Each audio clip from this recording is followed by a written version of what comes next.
শহীদুল আলম চৌধুরী আসামকে নেতৃত্ব দিয়েছিল। সম্প্রতি হাইলাকান্দি জেলার সংরক্ষিত বনাঞ্চল দামচা এলাকার উচ্ছেদিত লোকের পুনর্বাসনের দাবি জানালেন অসম গণপরিষদ দলের সাংগঠনিক সম্পাদক কামরুল ইসলাম চৌধুরী। এই উপলক্ষে আজ হাইলাকান্দিতে আয়োজিত এক সাংবাদিক সম্মেলনে কামরুল ইসলাম চৌধুরী জানান যে জেলার সংরক্ষিত বনাঞ্চল দামচাতে উচ্ছেদিত লোকের পুনর্বাসন দেওয়া মানবিক দৃষ্টিকোণ থেকে অত্যন্ত জরুরি। তাই তিনি এই বিষয়ে অসম গণপরিষদ দলের রাজ্যিক কার্যকরী সভাপতি তথা মন্ত্রী কেশব মহন্তের কাছে একটি স্মারকপত্র প্রদান করেন। তিনি জানান যে মন্ত্রী কেশব মহন্ত রাজ্যের মুখ্যমন্ত্রী হিমন্ত বিশ্ব শর্মার সঙ্গে বৈঠক করে উচ্ছেদিত লোকেদের পুনর্বাসন করার ব্যবস্থা করে দেবেন বলে আশ্বাস দিয়েছেন।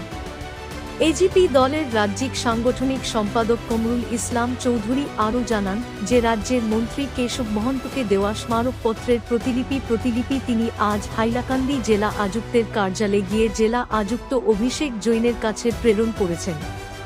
হাইলাকান্দি বিশেষ প্রতিনিধি সিপ্রিয়ান ডায়েসের রিপোর্ট। শহীদুল আলম চৌধুরী আসামকে নেতৃত্ব দিয়েছিল। সেটা হলো অ্যালায়েন্সের ব্যাপার। আজকে এজিপি বিজেপি আপনি জানেন যে সারা আসামে অ্যালায়েন্সের গভর্নমেন্ট চলছে। গতিকে সেটা তো দলের যে শীর্ষ নেতৃত্ব মাননীয় মুখ্যমন্ত্রী আছে, আমার দলের মাননীয় সভাপতি মহাশয় আছে, ওনারা বসে ঠিক করবেন কোনখানে হবে না হবে। কিন্তু আমি আপনাকে একটা কথা বলতে পারি যে আলগাপুর কাটলিচড়া যে সমষ্টি, এই সমষ্টিতে নিশ্চয়ই এজিপি ক্যান্ডিডেট।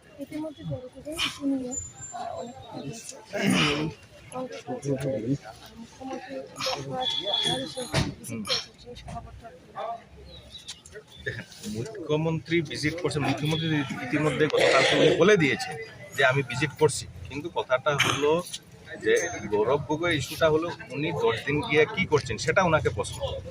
গতিকে সেটার সঠিক উত্তর এখন পর্যন্ত দিতে পারেন।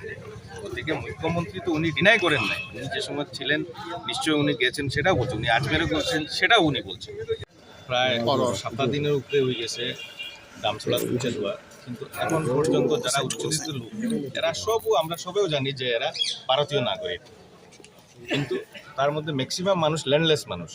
গতিকে আজকে গত 5 তারিখ আমি আমার আসামের মাননীয় রেভিনিউ মিনিস্টার এজিপির ওয়ার্কিং প্রেসিডেন্ট কেশব মহন্ত মহাশয়, ওনার কাছে আমি গেছিলাম।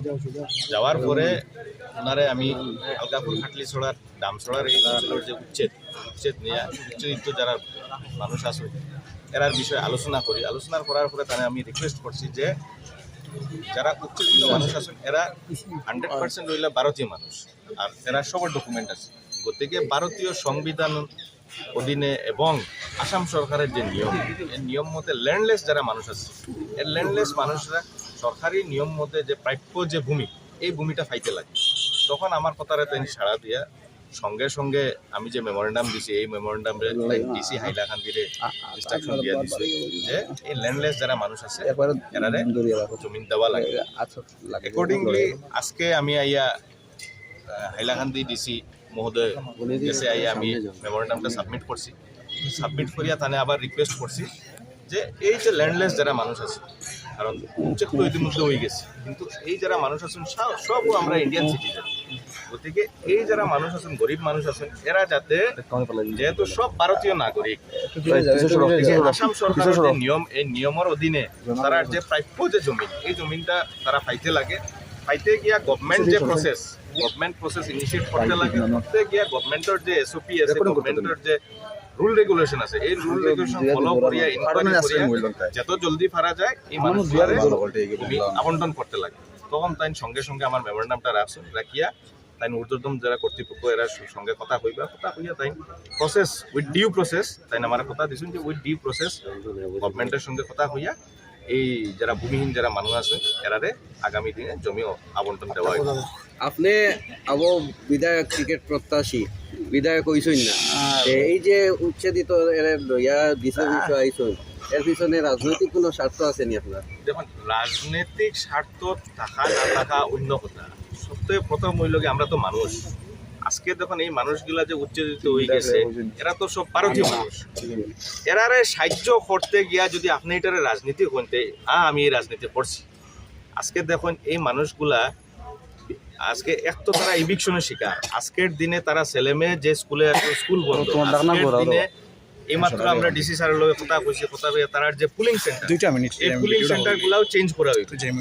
ডিসি স্যারে কইয়া দিছেন যে ফর্ম এড দিয়া সাবমিট করিয়া নিয়ারেস্ট পুলিং স্টেশনে তারা নিয়ে বুথ সেন্টার করে ঢুকানি লাগবে। এই কামগুলা করতে গিয়ে এটার দায়িত্ব তো বর্তমান যারা এমএলএ আসলো এরার দায়িত্ব আসলো, কারণ এরা জনপ্রতিনিধি। কিন্তু আজকে দুঃখের বিষয় যে এই ইস্যুগুলা নিয়ে কোনো জনপ্রতিনিধির কোনো খা খবর নাই।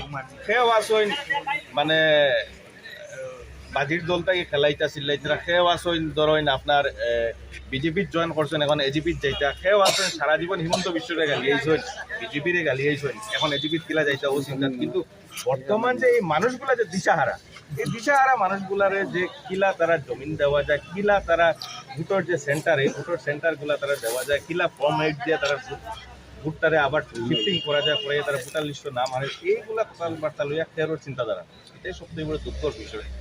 আজকে দেখুন এই যারা লোক আছেন সব কিন্তু ভারতীয় সিটিজেন, সব ইন্ডিয়ান সিটিজেন, কিন্তু সরকারি বিভিন্ন কারণে সুপ্রিম কোর্টের গাইডলাইনের বিভিন্ন ইনস্ট্রাকশনের জন্য আজকে এই ইভিকশন হয়েছে। কিন্তু ইভিকশনের পরে এই লোকগুলা যে আজকে আসামের বিভিন্ন জায়গায় ইভিকশন হয়েছে, আপনারা দেখা গৌরবতী হয়েছে, গোয়ালপাড়া দেখা গেছে বিভিন্ন জায়গার যেন ইভিকশন হয়েছে। ডিউ প্রসেসে 1 মাস হোক, 2 মাস হোক, 3 মাস পরেও এই মানুষগুলাই কিন্তু জমিন পাইছে।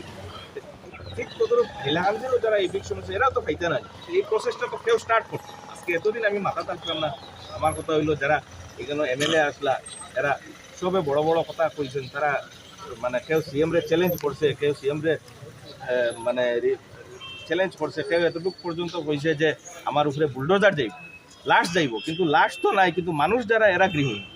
গতিকে আগামী দিনে এই মানুষগুলা যাতে জমিন পাই, এটাই আমরা ফার্স্ট প্রায়োরিটি। 2 নম্বর এরার যে বর্তমান যেহেতু সামনে নির্বাচন, সবথেকে বড় ইস্যু হইলো ভোটার লিস্ট লইয়া। আজকে আমরা ডিসি মহোদয়ের সঙ্গে এখন কথা কইছি যে পুলিং স্টেশন যেগুলো আসলে এগুলো তো ক্যান্সেল করা হয়েছে।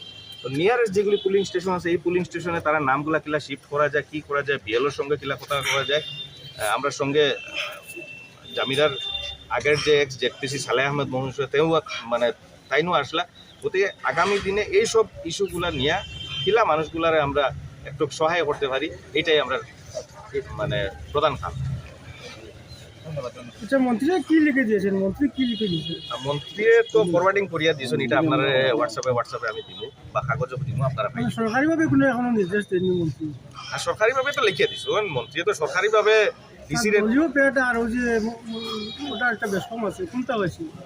দলীয় পেটের উপরে তাই লিখিয়ে দিয়েছেন, এখন তো ইনিশিয়েট করবা। সরকারিভাবে নির্দেশ দিতে শিল পারে। ব্যবহার করছে, শিল ব্যবহার করছে। আসন্ন নির্বাচনে এজিপি থেকে কোনো প্রার্থীকে প্রতিদ্বন্দ্বিতা করতে দেখা যাবে হাইলাকান্দিতে? নিশ্চয় দেখা যাবে, কেন দেখা যাবে না? অন্য অন্য দলের থেকে যেমন দেখা যাবে। আর যেহেতু হাইলাকান্দি, আলগাপুর, কাটলিছড়া এই সময় এখানে